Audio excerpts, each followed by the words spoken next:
Hello friends, എല്ലാവർക്കും വീണ്ടും ഒരു പുതിയ വീഡിയോയിലേക്ക് സ്വാഗതം.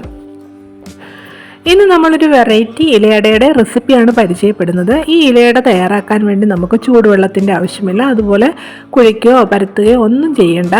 അതുപോലെ നല്ല സോഫ്റ്റായിട്ടുള്ള അടയാണ്. നമ്മൾ കൈകൊണ്ട് എടുക്കുമ്പോൾ തന്നെ പൊടിഞ്ഞു പോകുന്ന പോലെ നല്ല സോഫ്റ്റായിട്ടുള്ള അടയാണിത്. അതുപോലെ നമ്മുടെ ഈ അടയുടെ ടേസ്റ്റ് കൂട്ടാനായിട്ട് നമ്മളിതിലോട്ട് ഒരു സാധനം കൂടി ചേർക്കുന്നുണ്ട്. വീഡിയോ ഇഷ്ടപ്പെടുകയാണെങ്കിൽ തീർച്ചയായിട്ടും ഒന്ന് ലൈക്ക് ചെയ്യണം. അതുപോലെ നിങ്ങളുടെ ഫ്രണ്ട്സിനും റിലേറ്റീവ്സിനൊക്കെ ഒന്ന് ഷെയർ ചെയ്ത് കൊടുക്കുകയും ചെയ്യണം.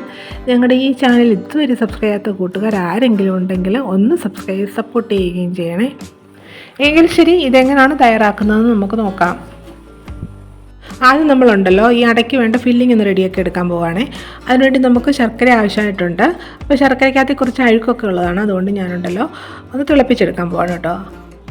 നമ്മൾ ഇതിനു വേണ്ടി എടുക്കുന്നത് 3/4 കപ്പ് ശർക്കരയാണ്. പൊടിച്ച ശർക്കര ഒരു 3/4 കപ്പ് എടുത്തിട്ടുണ്ട്. ഇത് നമുക്ക് ഈ പാത്രത്തിലോട്ട് ഇട്ട് കൊടുക്കാം. എന്നിട്ടുണ്ടല്ലോ ഇതിലോട്ടൊരു 4 ടേബിൾ സ്പൂൺ വെള്ളം കൂടെ ഒഴിച്ച് കൊടുക്കാം. അതിനുശേഷം നമുക്ക് സ്റ്റൗ ഒന്ന് ഓണാക്കി കൊടുക്കാം. ഇനി നമുക്ക് സ്റ്റൗ കത്തിച്ചിട്ടുണ്ടല്ലോ, ഇതൊന്ന് തിളപ്പിച്ചെടുക്കാം. ശർക്കരയെല്ലാം നല്ലതായിട്ടൊന്ന് ഉരുകുന്ന വരെ ഇതൊന്ന് നല്ലതായിട്ടൊന്ന് തിളപ്പിച്ചെടുക്കണം. ഇപ്പോൾ ഇതായി നോക്കിക്കാൻ നല്ലതായിട്ട് തിളച്ചിട്ടുണ്ട്. നമ്മൾ ഇട്ട് കൊടുത്ത ശർക്കരയെല്ലാം നല്ലതായിട്ട് അലിഞ്ഞിട്ടുണ്ട്. ഇത്രയും മതി കേട്ടോ. ഇനി നമുക്ക് സ്റ്റൗ ഓഫ് ചെയ്യാം. എന്നിട്ടിത് സൈഡിലോട്ട് മാറ്റി വെക്കാം. സ്റ്റൗ കത്തിച്ചൊരു പാൻ സ്റ്റൗവിലോട്ട് വെച്ച് കൊടുത്ത് ഒന്ന് ചൂടായി വരുമ്പോൾ ഇതിലോട്ട് 1 ടേബിൾ സ്പൂൺ നെയ്യ് ഒഴിക്കണം. നെയ്യ് ഇപ്പം നല്ലതായിട്ടൊന്ന് ചൂടായിട്ടുണ്ട്. ഇതിലോട്ട് ഇനി നമ്മൾ ഇട്ട് കൊടുക്കുന്നത് തേങ്ങയാണ്. ഞാനിപ്പോൾ ഇതിലോട്ട് 1.5 കപ്പ് തേങ്ങ ചിരിക്കുന്നതാണ് ഇട്ട് കൊടുക്കുന്നത് കേട്ടോ. ഈ തേങ്ങ ഇട്ട് കൊടുത്തിട്ട് 2 മിനിറ്റ് നേരം നല്ലതായിട്ട് ഇതൊന്ന് ചൂടാക്കിയെടുക്കണം. ഇനി നമുക്കിത് നല്ലതായിട്ടൊന്ന് ഇളക്കി കൊടുക്കാം. ഇങ്ങനെ നെയ്ക്കകത്ത് തേങ്ങ ഇട്ട് ചൂടാക്കിയെടുത്തതിന് ശേഷം നമ്മൾ ഫില്ലിങ് റെഡിയാക്കി എടുക്കുകയാണെങ്കിൽ ഉണ്ടല്ലോ ഒന്നുകൂടി ടേസ്റ്റ് കിട്ടും. ഇപ്പോൾ 2 മിനിറ്റ് നേരം നമ്മൾ തേങ്ങയൊന്ന് ഇളക്കിയെടുത്തു. ഇനി നമ്മൾ ഇതിലോട്ട് ചേർക്കുന്നുണ്ടല്ലോ ശർക്കരയാണ്. നമ്മൾ തയ്യാറാക്കി വെച്ചിരിക്കുന്ന ശർക്കര പാനി ഉണ്ടല്ലോ, അത് നമുക്ക് ഇതിലോട്ട് അരിച്ചൊഴിച്ച് കൊടുക്കാം.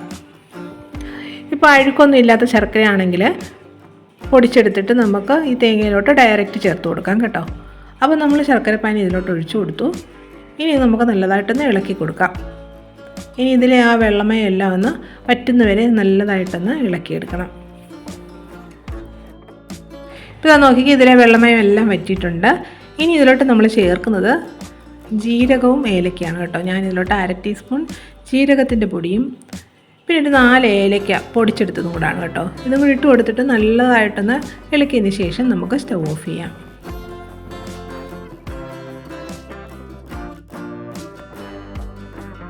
അപ്പോൾ നമ്മുടെ അടയ്ക്ക് വേണ്ട ഫില്ലിംഗ് ഒക്കെ നമ്മൾ റെഡിയാക്കി എടുത്തിട്ടുണ്ട്. ഇത് നമുക്ക് സൈഡിലോട്ട് മാറ്റി വെക്കാം. ഇനി നമുക്ക് അടയ്ക്ക് വേണ്ട മാവൊന്ന് റെഡിയാക്കി എടുക്കാം. അതിനുവേണ്ടി ഇതുപോലെ ഞാനൊരു പാത്രം എടുത്തിട്ടുണ്ട്. ഇതിലോട്ട് നമ്മൾ ഇട്ട് കൊടുക്കുന്നത് 1.5 കപ്പ് വറുത്ത അരിപ്പൊടിയാണ്. നമ്മൾ ഈ ഇടിയപ്പത്തിനും പത്തിരിക്കും ഒക്കെ എടുക്കുന്ന വറുത്ത അരിപ്പൊടി ഉണ്ടല്ലോ, അതാണ് ഇട്ട് കൊടുക്കുന്നത്. ഇനി ഇതിലോട്ട് നമ്മൾ ഒരു സാധനം കൂടെ ചേർക്കുന്നുണ്ട്. അത് മൈദയാണ് കേട്ടോ. 3/4 കപ്പ് മൈദയാണ് നമ്മൾ ഇതിലോട്ട് ചേർത്ത് കൊടുക്കുന്നത്. ഇനി ഇതിലോട്ട് നമുക്ക് ടേസ്റ്റിനനുസരിച്ചുള്ള ഉപ്പൊടിയും കൂടെ ചേർത്തിട്ട് നല്ലതായിട്ട് ഇതൊന്ന് ഇളക്കിയെടുക്കാം. ഇനി ഇതിലോട്ട് നമുക്ക് 1 ടീസ്പൂൺ നെയ്യും കൂടെ ചേർക്കാം. നെയ്യും കൂടെ ചേർത്ത് കൊടുത്തിട്ട് നല്ലതായിട്ട് ഒന്നുകൂടി ഒന്ന് മിക്സ് ചെയ്തെടുക്കണം.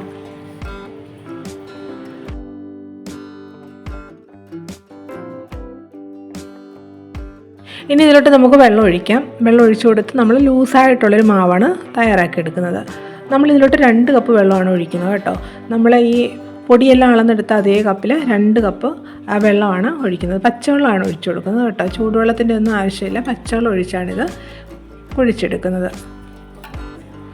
വെള്ളം കുറേശ്ശെ ഒഴിച്ചു കൊടുത്തിട്ട് നമുക്കിത് നല്ലതായിട്ടൊന്ന് ഇളക്കിയെടുക്കാം.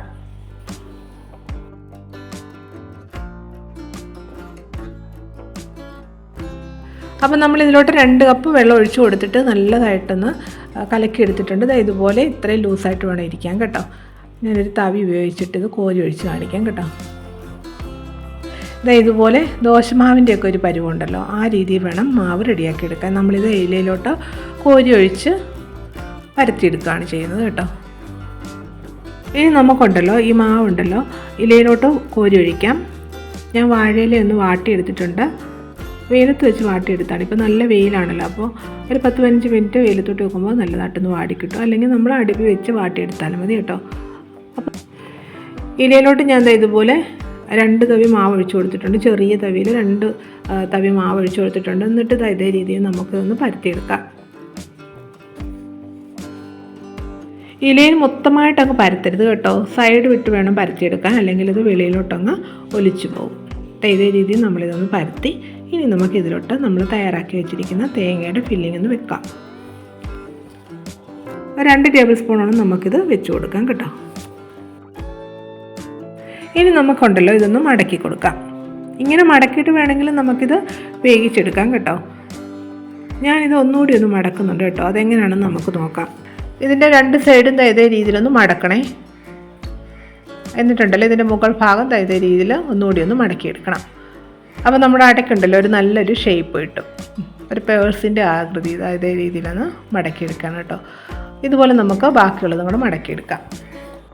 നമ്മുടെ ഈ അടയുണ്ടല്ലോ വേവിക്കാനായിട്ട് ഇഡ്ഡലി പാത്രത്തിൽ കുറച്ച് വെള്ളം വെച്ചൊന്ന് തിളപ്പിച്ചിട്ടുണ്ട്. ഇപ്പോൾ ആവി വരാൻ തുടങ്ങി. ഇതിലോട്ട് നമുക്ക് നമ്മൾ റെഡിയാക്കി വെച്ചിരിക്കുന്ന അട വെച്ച് കൊടുക്കാം.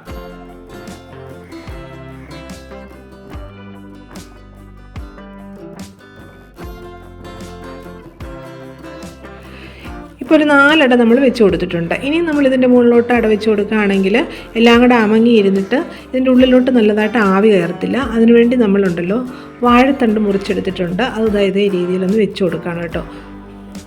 ഇങ്ങനെ വെച്ചിട്ട് മുകളിലോട്ട് അട നിരത്തി കൊടുക്കുകയാണെങ്കിൽ ഇതിൻ്റെ അകത്തോട്ട് നല്ലതായിട്ട് ആവി കയറി പെട്ടെന്ന് തന്നെ അട വെന്ത് കിട്ടും. എൻ്റെ അമ്മ ഇതേ രീതിയിലാണ് ചെയ്യുന്നത്.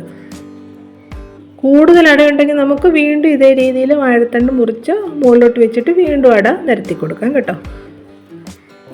അപ്പോൾ നമ്മൾ എല്ലാ അടയും വെച്ച് കൊടുത്തിട്ടുണ്ട്. ഇനി നമുക്കിത് അടച്ചു വെച്ച് ഒരു 15 മിനിറ്റ് ആവി കയറ്റി ഇതൊന്ന് വേവിച്ചെടുക്കാം. ഇപ്പോൾ ഒരു 15 മിനിറ്റ് കഴിഞ്ഞു. നമുക്കതൊന്ന് തുറക്കാം. ഇപ്പം നമ്മുടെ അടയൊക്കെ നല്ലതായിട്ട് വെന്തിട്ടുണ്ട്. ഇനി നമുക്ക് സ്റ്റൗ ഓഫ് ചെയ്യാം. എന്നിട്ട് ഇതുണ്ടല്ലോ ഒരു പാത്രത്തിലോട്ട് മാറ്റാം. തണുത്തതിന് ശേഷം നമുക്ക് കഴിക്കാം. ഇപ്പം നമ്മുടെ അടയൊക്കെ നല്ലതായിട്ട് ആറിയിട്ടുണ്ട്. ഇനി നമുക്ക് ഒരെണ്ണം ഒന്ന് തുറന്നു നോക്കാം.